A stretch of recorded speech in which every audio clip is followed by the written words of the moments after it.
Hello, everyone. I'm right now looking into week 5, and let's see here. Okay, it is still taking. I had a little problem. Looking into week 5 next week. It's Friday. It looks like most of you have contacted me about your observations and have things going quite well in hand. I look forward to reading those. And so here is chapter five's posting there. Let me pull up my notes here. Week 5, we're only going to be covering one chapter, chapter 5, on learning disabilities. We'll have one discussion board, and then you'll have your learning disabilities on your DI collection. So if you haven't started that, please make sure and look over that. If you have questions, let me know. But basically, you're going to be using Pinterest. You should have started last week. Collecting at least 6 pins related to differentiated instruction as it related to ID. This week, you're going to find at least 6 ideas for differentiated instruction related to learning disabilities. So look over that. Again, if you have questions, let me know. And so let's get moving. Let's go ahead and look at chapter 5. The first thing I have you do is watch a YouTube video. I know that's great. You've kind of gotten the idea of doing that, whether you like it or not. But anyway, go ahead and watch this video. I think you'll learn maybe a little bit about some interesting people that have disabilities. So go ahead and pause this video and go ahead and watch it.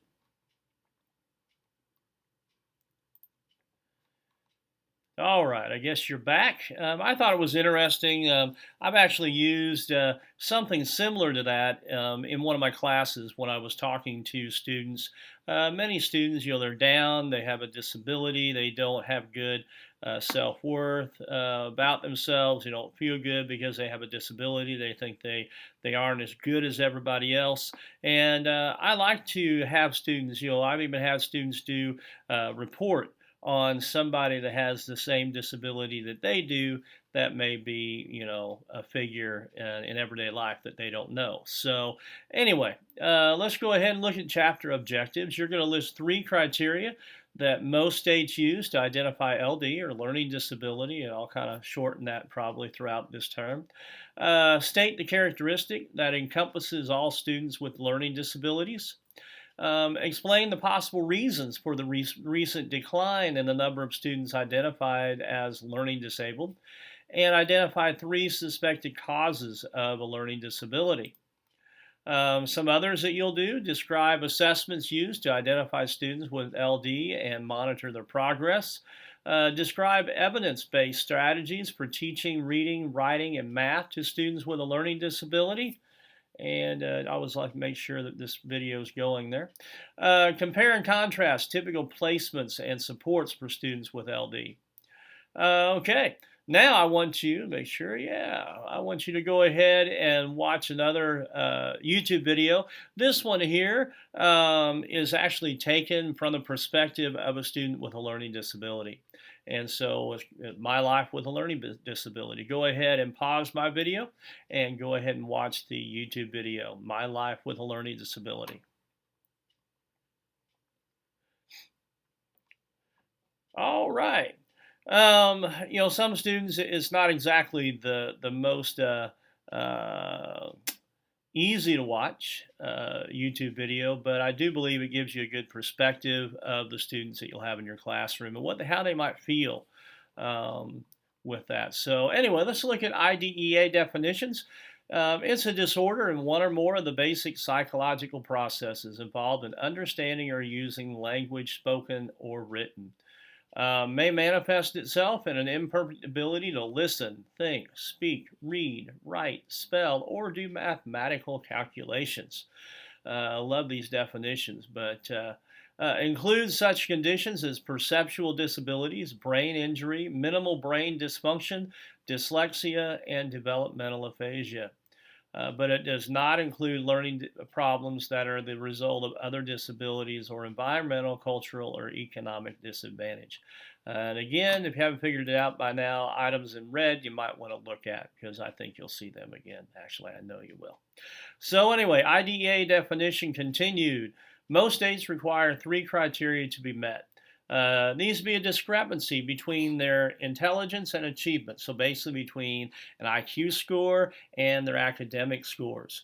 There's an exclusion criterion. The student's difficulties are not the result of another unknown condition that can cause learning problems, and a need for special education services. The students show specific and severe learning problems despite standard educational efforts. In other words, they're going to have that uh, item on their standards and indicators that we'll discuss at the end of this chapter. Continued. Specific learning disability means a disorder in one or more basic psychological processes. We talked about that. So there's another DESE definition there. The child's specific disability when the child does not achieve adequately for the child's age or meet state-approved grade level standards in one or more of the following areas. When provided with learning experiences and instructional appropriate for the child's age or state-approved grade levels. So here are the different ones they can be in. There's oral expression, there's listening comprehension, there's written expression, basic reading skills, reading fluency skills, reading comp, mathematic calculations, mathematics problem solving. Are those there? You've probably heard of most of them, but there are some on there that you probably didn't realize could be part of a learning disability. The next slide, B, the child does not make sufficient progress to meet the state-approved grade level standards in one or more of the areas identified in A above when using process based on the child's response to scientific research-based intervention, or the child exhibits a pattern of strengths and weaknesses in performance, achievement, or both relative to age, state-approved grade levels, or intellectual development that is determined by the group to be relevant to identification of a specific learning disability. And it goes on a little bit further. But discrepancy between achievement and intellectual ability of at least 1.5 standard deviations. And it's a long one. The group determines the findings under A and B of this section are not primarily the result of a visual, hearing, or motor disability, intellectual disability, emotional disturbance, which we will talk about next week, cultural factors, environmental or economic disadvantage, and limited English proficiency and lack of appropriate instruction in reading, including the essential components of reading instruction, and lack of appropriate instruction in math, and D, to ensure that underachievement in a child suspected of having a specific learning disability is not due to lack of appropriate instruction in reading or math, the group must consider as part of the evaluation the following. Data that demonstrates that prior to or as part of the referral process, child was provided appropriate instruction in regular ed settings delivered by qualified personnel. In other words, they've been in school and they have been participating in school. Database documentation of repeated assessments of achievement at reasonable intervals, reflecting formal assessment of student progress during instruction, which was provided to the child's parents. Professional judgment, which there's not as much of, at least I'm hoping by now. Used to be pretty loose, and you would have students come to you from different districts that would not maybe qualify under your district's guidelines, because most districts, when a student moves in, will actually redo the evaluation, especially if it's from out of state. They will require you to redo that evaluation, and it's always a bad deal when you have to tell a parent that student was on an IEP in another state that they don't qualify in your state. So try to be pretty tight on your professional judgment options. If a responsible public agency uses a severe discrepancy method, a child who does not display a discrepancy at least 1.5 deviations as defined in B above may nonetheless be deemed to have a specific learning disability if the child meets other criteria of this rule and based upon professional judgment and review of the formal and informal assessments. The evaluation team concludes that a severe discrepancy exists. In such cases, sufficient data must be presented in the evaluation report to document the existence of a specific learning disability. So, in other words, if your testing does not show that they qualify by that discrepancy method, you must give data and must include it in the evaluation that shows why your team decided to use other data rather than uh, the aforementioned evaluation.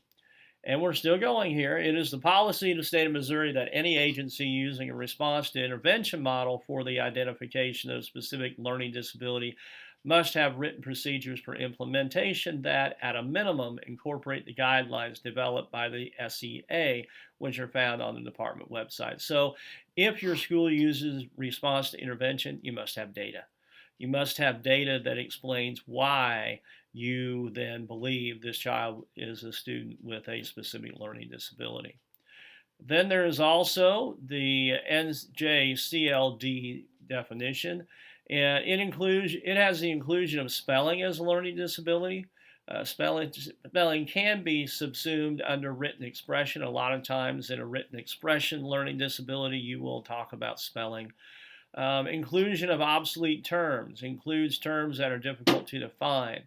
Wording of the exclusion clause suggests that learning disabilities cannot occur with other disabilities.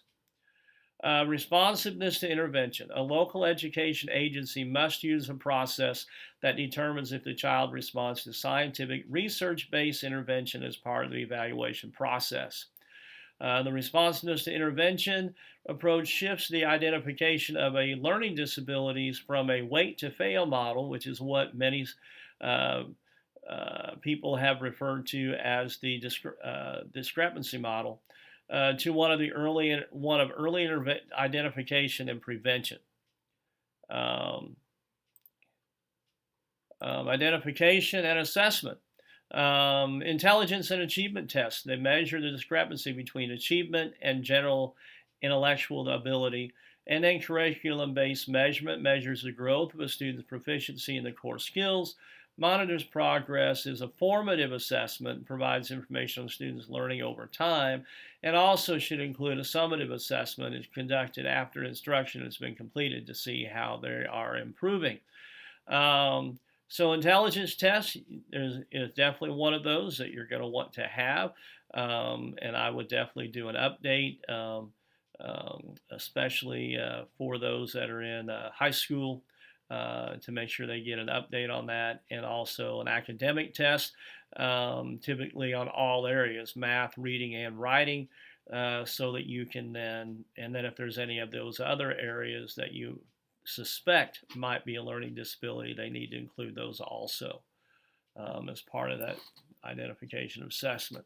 Direct daily measurement, used for observing and recording a child's performance on a specific skill each time it is taught. There's also precision teaching, and you definitely want to look at criterion reference tests, so make sure you understand and have a general knowledge of that. Direct daily measurement is also used to compare a score with a predetermined criterion. Identifying LD with response to intervention. The premise is a low achieving student's response to an increasingly intensive, scientifically validated instruction can reveal whether the student's learning difficulties are the results of poor instruction or insufficient instruction, or of a disability for which special education is needed.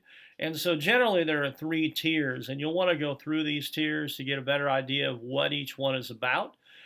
This will relate to some of your discussion board. Tier 1 is primary intervention, and this is all in the general ed classroom. There is no special education involvement at this stage. It's just in the general ed classroom. A lot of times you may go to a team to get ideas of how you might do better, to see how you might reach the student and then redo some of those strategies. There's secondary intervention. This again is still typically in the general ed, regular ed setting, but they may have extra help in math, extra help in writing, extra help in reading, whatever that is, in addition to the normal regular ed setting. And again, this may be from another teacher, but generally speaking, it's not yet special education at this point. Tier 3, the tertiary intervention, in most RTI models, Tier 3 is where special education starts, or this may be where testing takes place to go ahead and go through that process of special education. Um, and I want to go back to Tier 2. It's not always that they will stay in Tier 2. A student may go to Tier 2, get that extra help, get the extra ideas, and learn something that helps them, and then they go to the regular ed setting and they are fine. They may stay in the regular ed setting, or they may go back to Tier 2 and back and forth a couple times, but they don't generally always have to stay in Tier 2. It's just some added support to help them learn whatever area they're wanting to learn in. Some of the benefits: early intervention for struggling learners, reduction in the number of students referred for special education.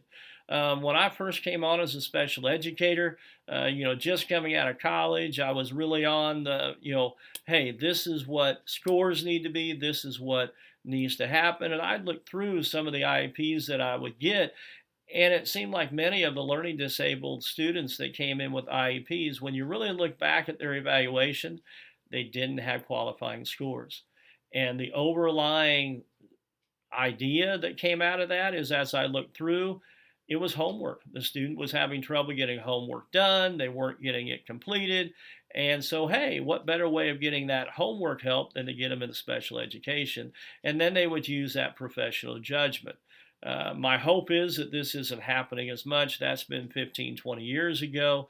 And I believe that a lot of school districts are, they kind of clamp down a little bit on that professional judgment and are not, doing that. Provision of more instructionally useful data, increased likelihood of exposure to differentiated instruction. That's that item that you're supposed to be working on for your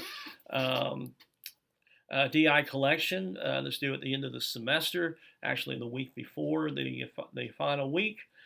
And then you'll also have, I think, week 8, you will discuss a DI lesson plan that will go across about differentiated instruction. Service to all students with achievement problems. Only those who fail to respond to multiple levels of interventions are diagnosed as learning disabled. So those are some of the benefits of RTI. Here are some of the concerns. Inconsistent criteria for determining whether or not a student is responding to intervention. In other words, data. It's going to take some time to collect that data and get an understanding of what that student needs. Weak and ineffective Tier 1 instruction in some classrooms, resulting in students without LD inaccurately identified as at risk. RTI may pull out that you have some weak instruction, and it may help you pinpoint what teachers need some assistance. Prolonged failure for some students before receiving appropriate instruction. Even though they call the discrepancy model wait to fail, it still takes time. It's not going to be an overnight idea that, hey, you're going to find this perfect way to instruct the child and get it done. But it will hopefully, the response to intervention people do hope that over time it's faster than the 60 days to 90 days that it might take to go through the other way. Inconsistent application of RTI across schools. In other words, not all schools are utilizing the same things in their RTI. Prevalence. LD is by far the largest of all special education categories. In 2010-2011, nearly 2.4 million students ages 6 to 21 received special education under the LD category. Figure represents 36.7% of all school-age children with disabilities and about 5% of the total school-age population. Percentage vary widely across states. Some contend that too many low achievers have been improperly diagnosed as LD. So those are some ideas. Here are some causes. In most cases, the cause of LD is unknown. However, there are a few: brain damage or dysfunction. There's neuroimaging technologies and structural differences in the left temporal lobe of individuals with dyslexia. Heredity. There is a growing evidence that genetics may account for at least some families' links with reading disabilities, and I kind of tended to go. You could see as you're going through IEP meetings, the longer you are in education, if you're in a town where people tend to stay in that town, you will start to get children of some of your students. I was getting to that point before I left the K through 12 area, where I was starting to get the idea that I was getting ready to get some students, or at least hearing of students that were in the lower elementaries that were coming up that I was aware of. There's environmental factors. Impoverished living conditions and the quality of instruction received can also be part of the causes. And this one here, normally in a face-to-face class, I have a group partner share. I'd like for you to take your time and pause this video and look at that and think, why is the concept of learning disabilities proven so difficult to define? And then number two, what characteristic encompasses all students with LD? So I'd like for you to look at that and see what you can come up with. Some of the characteristics, poor social skills. 75% have deficits in this area. Attention deficits and hyperactivity. Behavioral problems, higher than usual incidence of behavior problems in this area. It's unclear whether the academic deficits or the behavior problems cause the other difficulty, or whether both are products of other causal factors. And lower levels of self-esteem or self-efficacy, mood, effort, and hope. And that's why, again, when I had you look at the first video, a lot of times I'll bring that in to try to give these students some hope. Many times they've heard more about their negative things than about their positive things. So that's another thing I want to make sure and interject, and you'll probably hear that from me a lot, is find the positives. Don't just focus in on the negatives. Signature characteristics. This is another one. Severe low achievement despite generally effective instruction and intelligence in the normal range. The difference between what students with learning disabilities are expected to do and what they can do grows larger over time. In other words, that gap, early on, and this can be similar to other disability categories, early on, that gap is not as much. But then as they get older, that gap increases. This is what I was noticing when I first came on, that, when they first were diagnosed and didn't really meet criteria, they were just a little bit behind. But then as we got further and further, 3 or 4 years down the line, as we were looking at a new evaluation and doing a reevaluation, that gap had grown. And, I'm not sure. I'm hoping that expectations aren't part of it. You do need to make sure you have high expectations for these kids, just like any other student. Because if you lower your expectations, guess what? They're tend to lower their expectations. And if you raise your expectations, more than often than not, they will actually raise their expectations to meet you. I know one of the things I worked with my students, especially those that were learning disabled, one of the first days in class, as I introduced myself as a teacher, I told them straight up that I'm their only teacher, that I want them to get out of my class. I told them I wanted them to get out of my classroom. And then I went on to say, because I want to try to teach them the skills, the strategies to help them succeed to where they can get back in the regular education classroom and not have me for replace math or replace writing or replace reading. I did get through doing that. I had about 4 or 5 students in my math class, and I was doing 4th and 5th grade at this time, that over the time I had them, they were able to go back to the regular math class and then just get a little bit of help from special ed. So, I do think that is something that is, especially lower levels, you need to make sure, and lower levels of education, you need to make sure and try to do that. I mean, as much as you like the student, your goal should be to give them the strategies and the knowledge to get them out of your classroom. The difference between what students with disabilities are expected. Yeah, the grill, I did that. Let's see. The difficulties experienced by children with learning disabilities, especially for those who cannot read at grade level, are substantial and pervasive and usually last across the lifespan. So let me change that there. I got a misspelled word there I want to correct. Characteristics in reading. 90% of all children identify are referred because of reading problems. There's one of your key things we were going to talk about. Most of the students that I had that were learning disabled had reading as their learning disability. And typically, if they had reading, writing wasn't too far behind. There were many students that I had that were reading and writing, but math was not. So that's something to remember as you're looking at it. If you're a regular education teacher, don't just assume, hey, they're learning disabled. They're not going to be in my classroom for anything. Wrong. Definitely wrong. There are many students that are great in some subjects, and you would not even know that they might have a learning disability. Whereas in others, yes, they do have a learning disability. So make sure and watch that. Dyslexia is a specific learning disability that is a neurobiological in origin. Severe difficulty with phonological and phonemic awareness, which also is an impairment in comprehension because of inability to rapidly read words. So a lot of times you're working on fluency.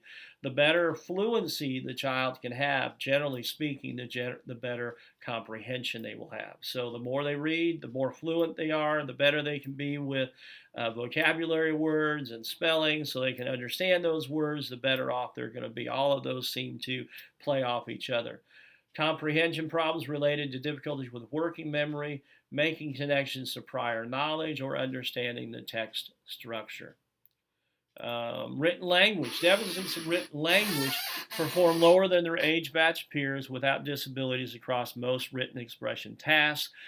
Difficulty communicating ideas through writing, seldom use regulation strategies, and produce poorly organized compositions containing a few underdeveloped ideas. So, generally speaking, writing is one that is tough for them, and they'll continue to get tough. Math, numerical reasoning, and calculation are the different ones there. They pose major problems, perform lower than typically achieving students on every type of math problem across grades, deficits in reviewing number of facts and solving word problems, and at middle school, the math performance of 44% of students with learning disabilities is comparable to students 3 or more grade levels below their actual grade. And this is where a lot of times, difficulties with standardized tests like the MAP test that the state gives can be definitely a low self-esteem deal and really make your students with learning disabilities uncomfortable because even though they're in 5th grade and they're on a 2nd or 3rd grade math, reading, or writing level, guess what? They still have to take the 5th grade math assessments. So it can be very nerve-wracking for those. So be ready for that, and then go from there. Educational approaches, big ideas, conspicuous strategies, mediated scaffolding, strategic integration, prime background knowledge, and judicious review are just a few. I definitely would go through these and kind of make sure you have a general knowledge of these as you're going through. Educational approaches for reading. They need basic reading skills. Have poor comprehension due to failure to read strategically. Explicit instruction of learning strategies is effective for teaching reading comprehension. You'll need to remember that. And then learning strategies and individual's approach to a learning task. Let me go back here. Writing, explicit instruction again. Hopefully teaches that self-monitoring so they can be more aware. Use technology tools. I know even with our kids in our program, I let them know about Grammarly and other great helps for many of the things online and on that. Your Word, there was a lot of self-correcting there. And use strategy instructions. Explicit instruction again in math. You need to read through some of these visual representations. A lot of students can get more out of visually looking at them. Definitely use peer mediated instruction and teaching learning strategies from there too. Content area instruction and non-academic needs. Content enhancements are used to enhance organization and delivery of content. Graphic organizers, visual displays, note taking like guided notes, mnemonics, all of these are great things that you need to bring in. It'll also make it more fun. And believe it or not, the students will still learn from it, but it's fun and they can get it. Let's see here. Explicit instruction. Read through that page 166, 168 to get a better idea. You will want to know that for your upcoming quizzes. Placement options. You've got general education classroom. 65% of students with LD were educated in the regular education classroom. Research on the academic achievement of students with LD is mixed. Consultative teacher provides support to general educators who work directly with students with learning disabilities. Look at that. You'll need to understand that. Placement options, resource room, specifically staffed and equipped where students with LD come from one or more several periods of instruction. During 2010, 26% of students with learning disabilities were served in the resource room. And then separate classroom is where you would typically see special education teachers teaching those subjects to them. And we're just talking math, reading, and writing. If there's social studies and science, they should be in the regular ed classroom. That is not a disability category. There is not a disability in social studies or a disability in that. However, reading, writing, and math do play a part in those. So definitely look over a separate classroom. I want to go ahead and look over the learning disability doc for a second, and then we'll be finished up. Let me look this up. Apparently, I need to read standards and indicators. For some reason, that couldn't be found, so we're going to do this differently. And then I will go ahead and update that. There's learning disability. Really, there is a learning disability. And I'll copy this and correct it so by the time you get to see it, you will have it. Copy that.